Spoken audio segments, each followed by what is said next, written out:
Episode Kesaksian Islam Masuk Kristen, Murtadin Aljazair, di ujung jalan menuju Allah, Yesus sesungguhnya yang sedang menanti. Stay di sini di Kesaksian Luar Negeri Podcast. Mengapa seorang Muslim menjadi seorang Kristen? Pertanyaan itu adalah sebuah pertanyaan yang bagus. Quran mengajar tentang dosa sama seperti Alkitab. Quran mengajar bahwa hanya ada satu Tuhan sama seperti Alkitab. Quran mengajar tentang surga, juga mengajar tentang neraka. Quran juga mengajar tentang Yesus yang disalib sama seperti Alkitab. Jadi aku harus bertanya, mengapa seorang Muslim menjadi seorang Kristen? Aku mau menjelaskan kepada pendengar dari Quran bahwa Muslim diperintahkan untuk mengatakan kepada orang Kristen dan orang Yahudi tentang Tuhan mereka dan tentang kepercayaan mereka. Surat Al-Ankabut 29 ayat 46. Kami telah beriman kepada kitab-kitab yang diturunkan kepada kami dan yang diturunkan kepadamu. Tuhan kami dan Tuhanmu adalah satu, dan kami hanya kepadanya berserah diri. Jadi Quran menyatakan bahwa Muslim dan Kristen dan Yahudi adalah terlihat sama, menyembah Tuhan yang sama, tidak ada perbedaan. Namaku Riz, aku adalah seorang Kristen Arab. Aku dibesarkan sebagai seorang Muslim. Ini adalah kisahku, mengapa aku meninggalkan Islam. Dalam pencarian akan Allah, bukan Yesus, tapi Allah. Aku dibesarkan di Aljazair, di sebuah keluarga Muslim yang sangat taat. Kakekku berdoa 5 kali sehari. Dia memberikan sedekah. Dia merayakan Ramadan. Kakek nenekku, khususnya nenekku, sangat keras dalam mengajariku bagaimana untuk membaca Quran dan bagaimana untuk mengerti Quran. Mereka juga mengizinkanku untuk ikut serta dengan mereka melakukan 5 pilar dalam Islam. Ini termasuk membaca syahadat, juga termasuk berdoa 5 kali sehari, juga termasuk memberi sedekah. Aku tidak pernah pergi ke Mekah, tapi kakek nenekku pergi ke Mekah setiap tahun, yang kontras dengan hanya sekali dalam hidup mereka. Tetapi yang paling berharga yang mereka ajarkan padaku adalah untuk mencari tahu apa yang Quran katakan untuk diriku. Akhirnya aku pindah ke Amerika dengan orang tuaku, dan aku masih tetap seorang Muslim waktu itu. Karena itulah kebiasaan yang telah kupegang. Semakin bertambah usia, aku mulai merasakan rasa lapar yang makin dalam untuk tahu lebih lagi tentang Quran. Aku akan menceritakan kepada pendengar beberapa hal lucu yang Quran ajarkan. Hal-hal tentang sejarah, hal-hal tentang laki-laki dan perempuan, hal-hal tentang Allah dan siapa Allah itu. Mari kita mulai surat Al-Kahf 18 ayat 86. Hingga apabila dia, musafir Zulkarnain, telah sampai ke tempat terbenam matahari, dia melihat matahari terbenam di dalam laut yang berlumpur hitam. Musafir Zulkarnain di sini adalah Alexander the Great. Dia berkelana jauh hingga ke barat dan menemukan tempat di mana matahari terbenam. Kita dapat berkata bahwa ini semua hanyalah tulisan puitis, dan Quran sebenarnya tidak mengartikan bahwa dia menemukan tempat di mana matahari terbenam secara harfiah dan bahwa matahari terbenam di dalam laut yang berlumpur hitam secara harfiah. Tetapi ada arti yang lebih dari ayat ini. Surat 18 itu panjang dan aku tidak akan membaca semuanya. Tetapi surat 18 itu memberi kesan bahwa Alexander the Great seorang Muslim. Berdasarkan sejarah, kita tahu bahwa itu tidak akurat karena Alexander the Great hidup beberapa ribu tahun sebelum Nabi Muhammad. Dan Alexander the Great adalah seorang penyembah berhala Yunani. Tetapi tidak apa-apa, kita akan lanjutkan membaca surat Al-Baqarah 2 ayat 223. Istrimu adalah seperti ladang bagimu, maka datangilah ladangmu itu kapan saja dan dengan cara yang kamu sukai. Bagian ini tidak membutuhkan banyak penjelasan. Perempuan adalah objek dari seks, titik. Berbicara tentang perempuan, di pasal yang sama dinyatakan bahwa kesaksian perempuan adalah setengah dari kesaksian laki-laki. Kenapa? Karena menurut Quran, ada defisiensi di pikiran perempuan. Jadi Allah tidak hanya menciptakan perempuan untuk menjadi objek dari seks, tetapi Allah juga menciptakan perempuan seorang yang bodoh.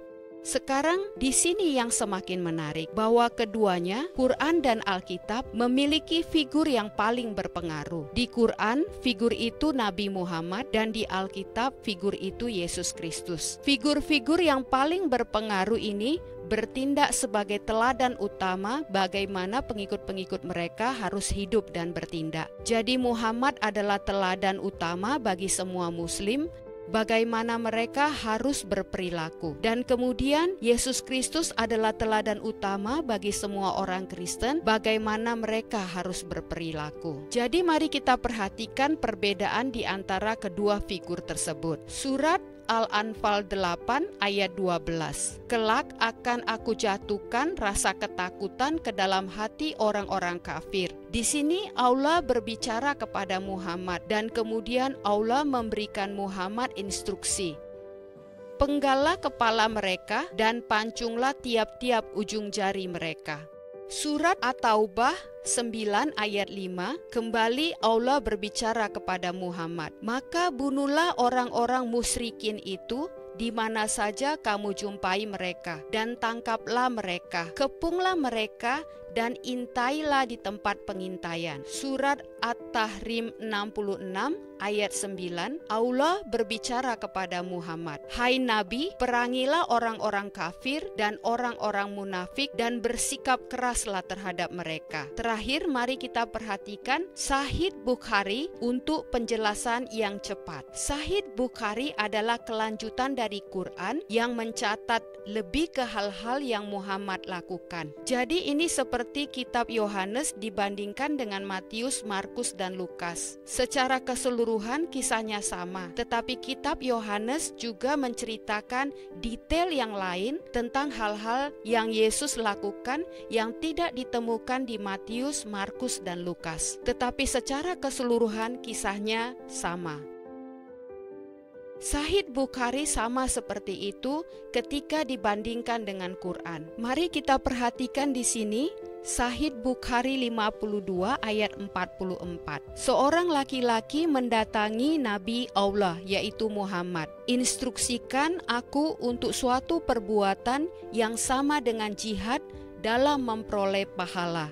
Jadi seorang laki-laki mendatangi Muhammad dan berkata, Muhammad, apakah ada tindakan yang sama baiknya dengan jihad, sehingga memungkinkan aku untuk mendapatkan pahala di surga? Bagi yang tidak tahu, jihad adalah aksi melakukan kekejian-kekejian atas nama Allah.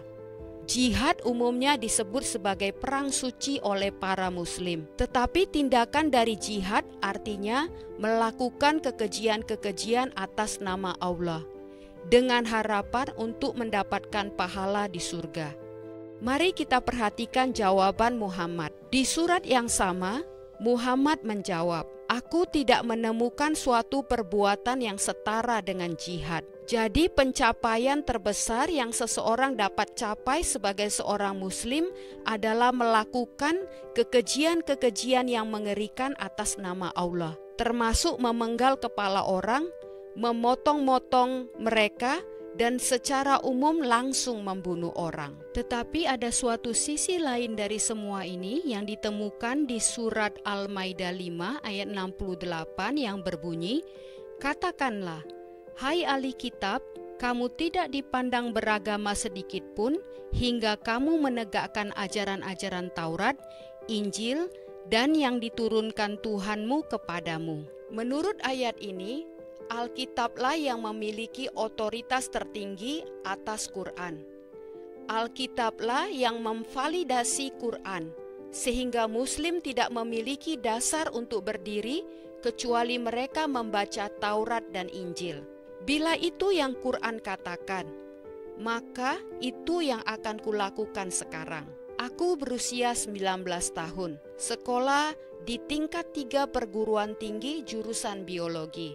Di waktu luangku aku membaca Alkitab. Apakah pendengar ingat bagaimana aku katakan bahwa Muslim memandang Muhammad sebagai yang tertinggi dan teladan utama dalam mereka harus berperilaku dan hidup. Dan demikian juga Yesus Kristus bagi orang-orang Kristen. Mari kita perhatikan beberapa pengajaran dan tindakan Yesus Kristus. Mari kita mulai dengan Matius pasal 5 ayat 43 berkata, "Kamu telah mendengar firman, kasihilah sesamamu manusia dan bencilah musuhmu." Mari berhenti di sini. Ini adalah konsep yang sangat akrab. Jika kamu seorang Muslim, hal ini sangat masuk akal. Untuk seseorang yang sesama Muslim sepertimu, kamu harus memperlakukan mereka dengan kasih dan hormat. Tetapi untuk seseorang yang tidak beriman kafir, kamu harus berupaya keras melawan mereka, seperti yang kita sudah baca di surat-surat sebelumnya. Sejauh ini baik-baik saja, tetapi Yesus Kristus benar-benar mengubah teks narasi di Matius 5 ayat 44. "Tetapi aku berkata kepadamu, kasihilah musuhmu dan berdoalah bagi mereka yang menganiaya kamu.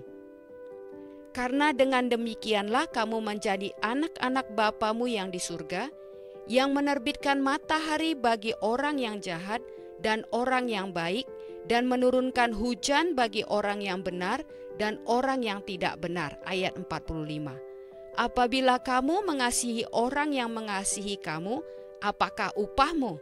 Bukankah pemungut cukai juga berbuat demikian?" Ayat 46. "Dan apabila kamu hanya memberi salam kepada saudara-saudaramu saja, apakah lebihnya daripada perbuatan orang lain? Bukankah orang yang tidak mengenal Tuhan pun berbuat demikian?" Ayat 47. "Karena itu haruslah kamu sempurna, sama seperti Bapamu yang di surga adalah sempurna." Ayat 48. Tuhan menerbitkan matahari bagi orang yang baik dan bagi orang yang jahat. Tuhan menurunkan hujan bagi orang yang baik dan bagi orang yang jahat. Hal ini menjelaskan anugerah umum dari Tuhan. Tuhan memberikan anugerah umum bagi semua umat manusia. Karena itu, jika kita mau menjadi seperti Tuhan, tetapi kita hanya memberikan anugerah umum kita seperti salam atau mengasihi seseorang, jika kita hanya memberikan anugerah umum kita kepada orang-orang yang kita kasihi dan tidak kepada orang-orang yang tidak mengasihi kita, apa baiknya perbuatan itu? Jika kita diciptakan segambar dengan Tuhan dan kita mau menjadi seperti Tuhan, tidakkah seharusnya kita juga bertindak seperti Tuhan? Dan jika Tuhan memberikan anugerah umum dan kasih kepada semua umat manusia, tidakkah seharusnya kita melakukan hal serupa? Apa yang Yesus ajarkan di sini adalah, jika kamu ingin berada di kerajaan surga harus ada di dalammu. Jika kamu ingin tinggal dengan Tuhan, kamu harus menjadi seperti Tuhan. Dan Tuhan adalah Tuhan yang penuh anugerah. Jadi bagaimana hal ini dibandingkan dengan Quran? Quran mengajarkan bahwa hal terbesar seorang manusia bisa lakukan adalah melakukan kekejian-kekejian atau jihad atas nama Allah untuk mendapatkan pahala di surga. Tetapi Alkitab mengajarkan bahwa hal yang terbesar seorang manusia bisa lakukan adalah menjadi seperti Bapanya di surga. Dan jika Tuhan memberikan anugerah kepada semua umat manusia, kamu harus melakukan hal yang sama. Kasihi musuhmu, berikan anugerah kepada mereka yang bertentangan denganmu. Karena anugerah Tuhanlah yang membuat kamu hidup hari ini. Selama beberapa bulan berikutnya, aku terus mempelajari pengajaran-pengajaran Yesus. Aku mulai melakukan berbagai pembelajaran Alkitab untuk lebih mempelajari tentang pengajaran Yesus dan untuk lebih banyak mengerti perumpamaan-perumpamaan Yesus, karena aku mengalami kesulitan untuk memahaminya. Kemudian aku bertemu dengan 2 orang laki-laki Kristen yang menolongku dan mulai mengajariku lebih dan lebih tentang perumpamaan-perumpamaan Yesus dan konsep-konsep Alkitab lainnya yang merupakan kebenaran-kebenaran. Pada tanggal 12 Desember tahun 2010, aku akhirnya menyerahkan seluruh hidupku kepada Yesus Kristus. Setelah bertahun-tahun melakukan pencarian akan Allah dan tentang siapa Allah itu, aku akhirnya sampai di ujung jalan. Dan di ujung jalan tersebut adalah salib Yesus Kristus. Dulu aku tidak tahu, tetapi justru itulah yang menjadi awal dari kehidupan, yaitu Yesus mati untuk kita.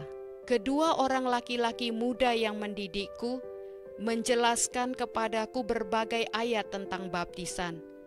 Tuhan menggunakan mereka sedemikian rupa sehingga aku dengan segera mengerti makna tidak hanya salib, tetapi juga makna dari pertobatan dan apa arti memberikan hidupku kepada Kristus. Jadi ketika aku menyampaikan pengakuanku kepada mereka bahwa aku menaruh imanku di dalam Yesus, dan mereka mulai menjelaskan tentang baptisan kepadaku, aku dengan segera tahu apa yang harus kulakukan, dan itu adalah tidak menunda. Aku percaya kepada Yesus, jadi aku pun dibaptis. Beberapa hari setelah aku dibaptis, aku pergi ke rumah, ke keluargaku, dan aku menyatakan iman baruku kepada mereka dengan alasan menghormati mereka.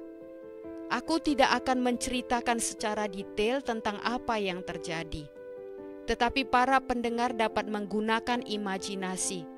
Ketika kukatakan bahwa ada ancaman-ancaman kematian yang cukup brutal, dan faktanya adalah salah satu anggota keluargaku memandangku dan berkata, "Aku adalah Tuhanmu." Dan aku jawab, "Tidak. Yesus Kristus adalah Tuhanku dan Juru Selamatku." Aku tinggalkan rumah, aku kehilangan keluargaku, tetapi aku mendapatkan kekekalan dengan satu Tuhan yang benar. Bertahun-tahun kemudian, keluargaku berusaha berkomunikasi denganku kembali, dan mereka ingin memperbaharui hubungan kami. Aku mengakui aku adalah manusia. Aku tidak begitu menanggapi pesan itu pertama kali. Tetapi setelah mempertimbangkan perkataan-perkataan Yesus lagi, ketika Dia berkata, "Kasihi musuhmu, berkati mereka yang mengutukmu, lakukan yang baik pada mereka yang menganiayamu," aku berpikir, bila aku akan mengikuti teladan Yesus Kristus, aku akan mengampuni keluargaku. Aku akan membangun hubungan kembali dengan mereka. Dan untuk kepentingan mereka, suatu hari mereka akan datang sendiri kepada Yesus. Aku akan menetapkan diriku sebagai contoh untuk melakukan apa yang Yesus telah lakukan sendiri, dan mengatakan kepadaku untuk melakukannya juga. Jadi, mengapa seorang Muslim menjadi seorang Kristen? Bila kamu ingin berada di dalam kerajaan Tuhan, jadilah seperti Tuhan. Menjadi seperti Tuhan tidaklah semata-mata mengenai apa yang kamu lakukan, tetapi itu adalah tentang apa yang Tuhan lakukan di dalammu. Seorang pengikut Tuhan yang benar adalah seseorang yang benar-benar dipenuhi oleh Roh-Nya, sehingga cara hidup mereka tidak lain adalah refleksi dari siapa Tuhan itu. Ada begitu banyak orang di dunia ini mencoba untuk masuk surga tanpa lebih dahulu mendapatkan surga ada di dalam diri mereka. Kerajaan surga itu seperti seorang pedagang yang mencari mutiara yang indah.